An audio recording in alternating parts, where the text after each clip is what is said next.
আপনারা যারা জানেন যে এইসব টাচ লক বা এইসব সিকিউরিটি প্রথম যখন বাংলাদেশে আসে তখন কিন্তু আসলে মান্থলি একটা চার্জ ছিল যে এত টাকা দিতে হবে, তাইলে আপনি জিপিএসের লোকেশনটা দেখতে পারবেন। পার মান্থ একটা চার্জ ছিল 800 টাকা 1000 টাকা সামথিং এরকম একটা ছিল। সো এরপরে যখন আস্তে আস্তে আপগ্রেড হলো তখন আসলে এই ঝামেলাটা চলে গেছে, মান্থলি কোনো পে করতে হবে না আপনাকে, এটা একদম লাইফ টাইম ফ্রি। জাস্ট মাঝে মাঝে সিমে 20 টাকা করে রিচার্জ করতে হবে বা 10 টাকা করে রিচার্জ করতে হবে। এই রিচার্জের কাহিনিটা আসলে কি, আপনারা ভাবেন না যে এটা ওরা ফি নেয়, আসলে ফি নেয় না।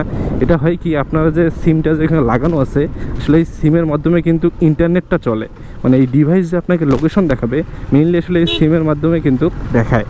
সো ইন্টারনেটটা চলতে গেলে তো টাকা লাগবে, তাই না?